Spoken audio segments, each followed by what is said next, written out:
ہمارے گھر میں بہو آ چکی ہے تو اب ہمیں نوکر کی ضرورت نہیں ہے۔ ارے ممی جی، آپ کے گھر کی نوکرانی تھوڑی ڈھیلی ہے، دیکھو کتنی دیر لگا دی چائے ناشتہ لانے میں، تھوڑی پگار بڑھاؤ اس کی، نندوئی مینک نے ہنستے ہوئے کہا۔ نندوئی کے منہ سے یہ سب سن کر کاویہ کے تن بدن میں آگ سی لگ گئی۔ جہاں تھی وہ وہیں کھڑی ہو گئی اور مینک کی طرف دیکھ کر بولی، بہو ہوں میں، اس گھر کی کوئی نوکرانی نہیں ہوں، عزت سے بات کیجیے گا مجھ سے، جیسے میں باہر سے آئی ہوں ویسے آپ بھی باہر کے ہی ہو، درجہ ایک ہی ہے ہمارا۔ بہو عزت سے بات کر، داماد ہے وہ ہمارے، ورنہ ساس گریما جی نے کہا۔ ورنہ کیا ممی جی، بس بہت ہو گیا، اگر آپ لوگ مجھ سے عزت سے بات نہیں کر سکتے ہو تو آج کے بعد اپنے گھر کے کام خود کیجیے، بس بہت ہو گیا، سننے کی بھی حد ہوتی ہے، آخر کب تک برداشت کرتی رہوں گی میں۔ کاویہ نے چائے کی ٹرے زور سے ٹیبل پر رکھی اور اندر چلی گئی۔ اس کے ایسا کرنے سے سب لوگ سکتے میں آ گئے، کسی کو بھی امید نہیں تھی کہ وہ اس طرح سے جواب دے گی۔ لو بھائی، تمہاری بھابھی نے تو ہماری عزت ہی اتار دی، اس لیے بلایا تھا کیا ہمیں یہاں؟ ذرا سا مذاق کیا کر لیا ہم نے ان سے، انہیں تو وہ بھی برداشت نہیں ہوا، نندوئی مینک جی نے کہا۔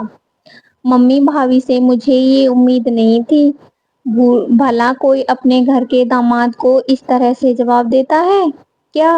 آپ کو نہیں لگتا کہ بھابھی کے پر اب کچھ زیادہ ہی نکل آئے ہیں؟ نیہا نے کہا۔ بیٹا، تم لوگ اس کی بات دل پر مت لو، میں بھی دیکھتی ہوں، آنے دے تیرے بھائی کو، میں بات کرتی ہوں، اب یہ ہمیں سنائے گی۔ ساس میں ہوں یہ نہیں، ساسو ماں گریما جی نے بھی اپنی بیٹی کے ہاں میں ہاں ملاتے ہوئے کہا۔ اب کاویہ کی برائی پران شروع ہو چکی تھی، جس کے منہ میں جو آ رہا تھا وہ بولے جا رہا تھا، پر کاویہ اپنے کمرے میں پلنگ پر آ کر بیٹھ چکی تھی، آخر وہ بھی کب تک برداشت کرتی؟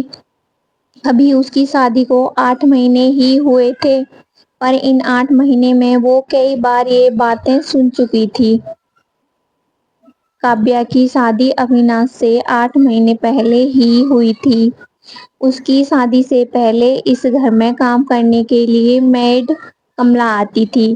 جب پاپا اویناش کو دیکھنے کے لیے یہاں آئے تھے تب خود گریما جی نے بتایا تھا کہ کملا ان کے گھر پچھلے 10 سال سے آ رہی ہے اور سارا صاف صفائی، برتن اور کپڑے دھونے کا کام وہی کر کے جاتی ہے۔ لیکن شادی ہو کر جب کاویہ سسرال آئی تو کچھ دن بعد ہی گریما جی نے کملا کو کام پر سے ہٹا دیا۔ ایک دن شام کو سب لوگ بیٹھے ہوئے تھے، تب کاویہ رسوئی میں کام کر رہی تھی، اسی سمے گریما جی کی بہن ان سے ملنے کے لیے آئیں۔ تب کاویہ کو ہی سارا کام کرتے ہوئے دیکھ کر انہوں نے کملا کے بارے میں پوچھا، ارے دیدی، تمہاری بہو کیوں برتن دھو رہی ہے؟ برتن دھونے کے لیے تو کملا آتی ہے نا۔ ارے ہمیں نوکرانی کی ضرورت نہیں ہے، اب ہم تو پرماننٹ کام والی لے آئے ہیں، اب سے وہی سنبھالے گی ہمارا گھر، گریما جی نے ہنستے ہوئے کہا۔ ان کی بات سن کر وہاں برآمدے میں بیٹھے سب لوگ زور زور سے ہنسنے لگے، جبکہ بہو کاویہ کے ہاتھ کام کرتے کرتے رک گئے۔ تبھی نیہا نے بھی کہا، پر موسی، بس فرق اتنا ہی ہے کہ یہ کام والی تھوڑی مہنگی پڑ گئی، کتنے پیسے خرچ ہو گئے اس کو اس گھر میں لانے میں، پر پھر بھی سوکھ تو بہت ہو گیا، اب کھانا بھی نہیں بنانا پڑتا، کپڑے پریس ہو جاتے ہیں، کل ملا کر وہ سارا کام سنبھال لیتی ہے۔ اس کی بات سن کر گریما جی کے ساتھ ساتھ نیہا بھی تالی مار مار کر ہنس رہی تھی۔ کاویہ کو ان لوگوں کی باتیں سن سن کر حیرانی ہو رہی تھی، جب گھر کے بڑے ہی ایسے باتیں کرتے ہوں تو گھر کے چھوٹوں سے کیا امید کریں۔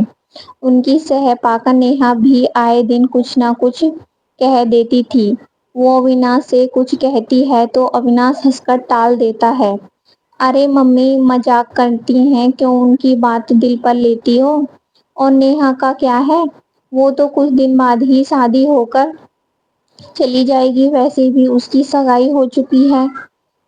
کاویہ اس کے بعد کچھ کہہ نہیں پاتی، ایک دو بار اس نے اپنے پاپا سے بھی کہا تھا، پر پاپا نے بھی اسے سمجھا دیا، بیٹا سسرال میں چھوٹی موٹی باتیں ہوتی ہی رہتی ہیں، تمہیں اتنی چھوٹی چھوٹی باتوں پر دل نہیں دکھانا چاہیے۔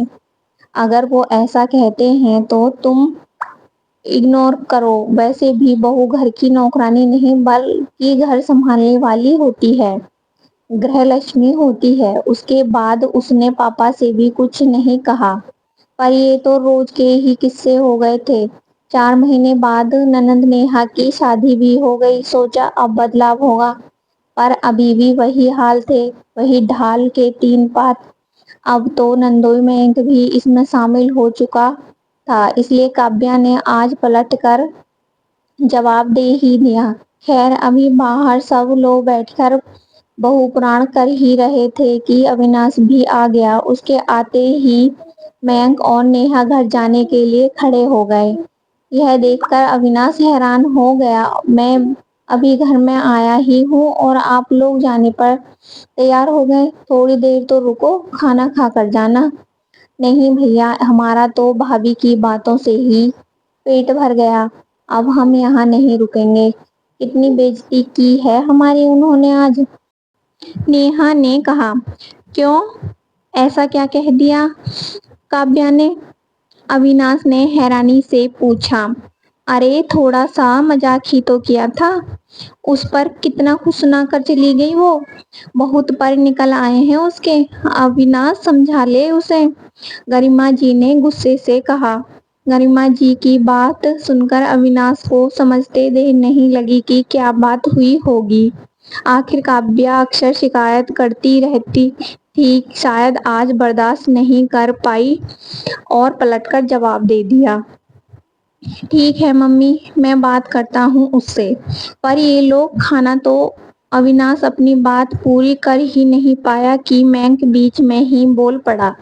اویناش بھیا، آپ بات کرتے رہنا، ہم لوگ چلتے ہیں۔ رہی بات کھانے کی تو ہمارا تو بھابھی جی کی بات سن کر ہی پیٹ بھر گیا، ہم کھانا گھر پر ہی کھا لیں گے، مینک نے کہا۔ پر آپ کے گھر کی یہ نوکرانی کھانا بنا دے گی؟ مجھے جہاں تک پتا ہے نا، نیہا کو کہیں جا کر آنے کے بعد کھانا بنانے میں بڑا زور آتا ہے، اویناش نے ہنستے ہوئے کہا۔